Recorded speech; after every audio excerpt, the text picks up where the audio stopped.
Hi there. Let's take a look at completing step 11 for the chapter 2. Step 11 for the chapter 2 My IT Lab homework. So it says, add a total row to the table and calculate the total for each column B through N.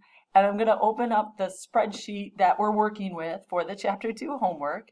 And so I have already completed all of the steps. Mine might look a little bit differently than yours looks. That's okay. For step 11, we're going to do this just the same together. Under the Table Tools Design tab, so I'm going to click there to activate that one.